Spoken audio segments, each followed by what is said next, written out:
नमस्कार बच्चों।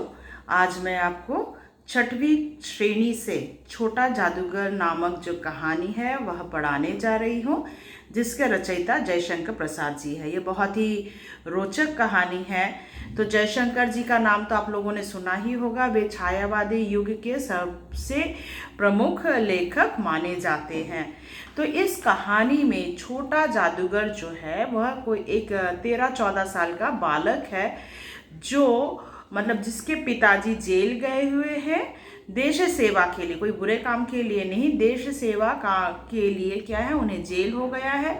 और माताजी काफ़ी बीमार हैं।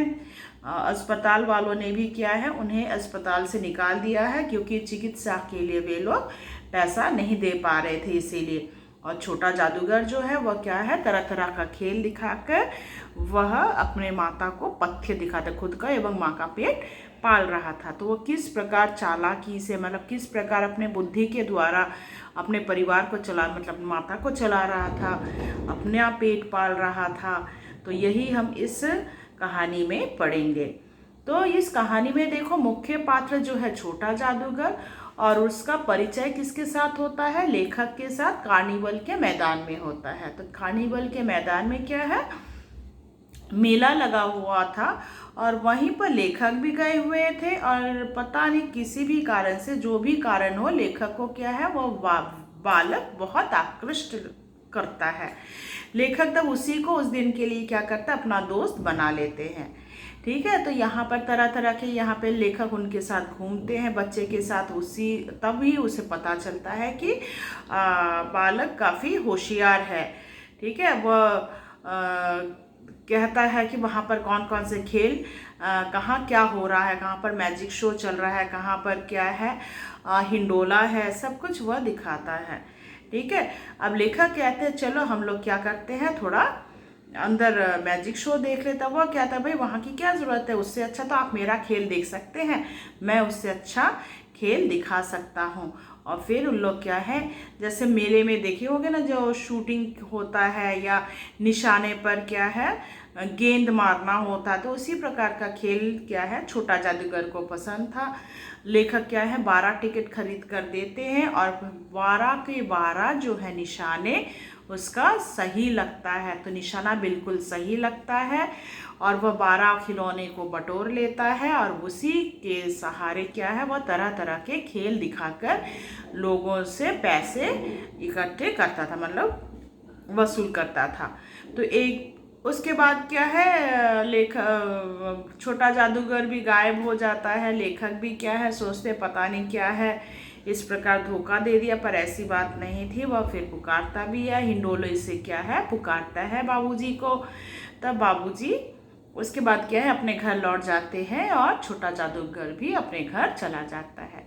कई दिनों बाद क्या है, गर्मी की जब छुट्टी थी, तो लेखक अपने परिवार के साथ क्या है, बोटानिकल गार्डन गए हुए थे। तो वहीं पर फिर से परिचय होता है छोटा जादूगर से। वह उसने जो खेल, मतलब खिलौने बटोरे थे, मतलब जैसे बिल्ली, गुड्डा, भालू, ठीक है, तो इस तरह के जो बंदर, तो ये सब खिलौनों से वह क्या करता है, मनोरंजन करता है।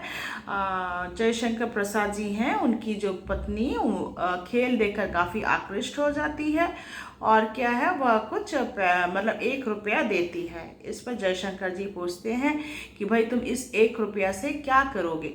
तब वो कहता है, क्या पहले 1 रुपये से मैं क्या करूँगा, भरपेट कचौड़ी खाऊंगा और फिर माँ के लिए मैं सूती कंबल लेकर जाऊंगा। और वो वैसा ही करता है। फिर लोग वापस लौट आते हैं। फिर कुछ दिन बाद जब दोबारा छोटा जादूगर दिखता है, तो देखते हैं कि उसके खेल में क्या है, उतनी रोचकता नहीं है, मन काफ़ी उदास लग रहा था।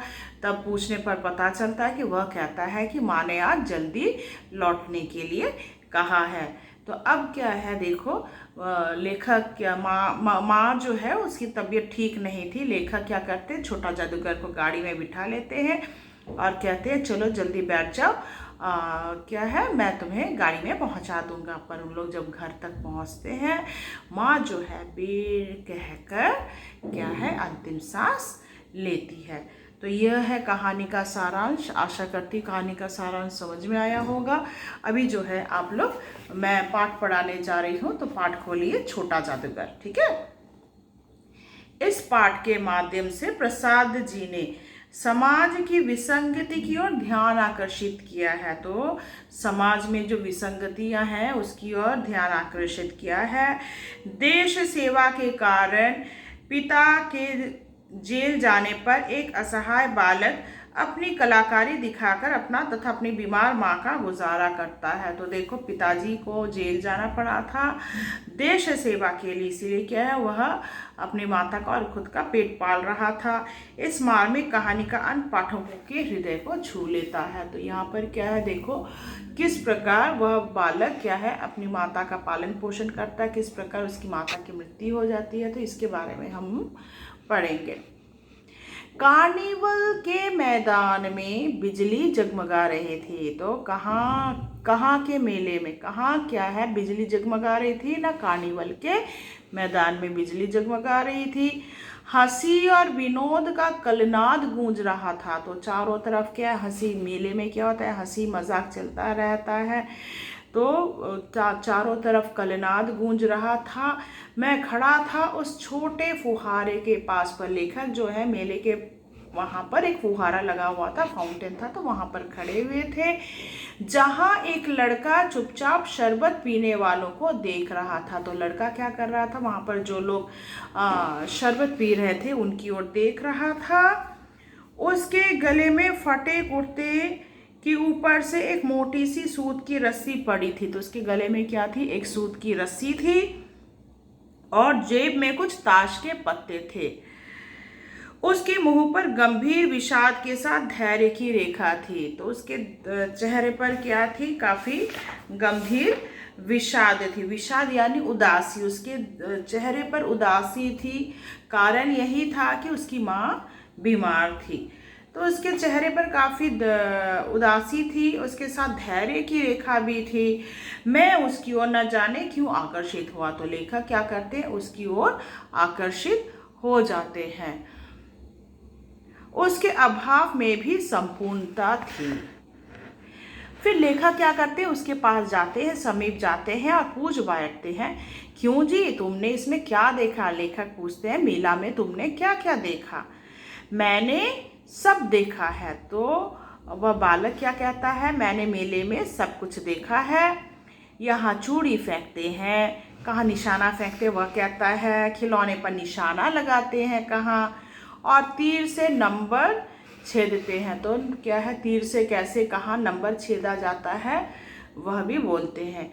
मुझे तो खिलौनों पर अच्छा निशाना लगाना मालूम हुआ। तो बच्चे को कहाँ कौन सा खेल अच्छा लगा, खिलौने पर निशाना लगाना। जादूगर तो बिल्कुल निकम्मा है। वह क्या कहता है, जादूगर जो है वह बिल्कुल ही निकम्मा है, उसे खेल दिखाना तो आता ही नहीं है। उससे अच्छा तो ताश का खेल मैं ही दिखा सकता हूँ। तो यहाँ पे लेखक को बालक क्या कहता है, जो खेल दिखा रहा है उससे अच्छा खेल तो मैं ही दिखा सकता हूँ, जादूगर तो बिल्कुल निकम्मा है। उसने बड़े विश्वास से कहा, उसकी वाणी में कहीं बनावट ना थी। तो वो उस बालक के वाणी में क्या है, कोई बनावट नहीं थी, बहुत फ्रीली मतलब ओपनली सब कुछ बोलते जा रहा था। आशा करते हैं यहाँ तक कहानी समझ में आया होगा। बाकी जो है मैं आपको पार्ट 2 में समझाऊंगी। धन्यवाद।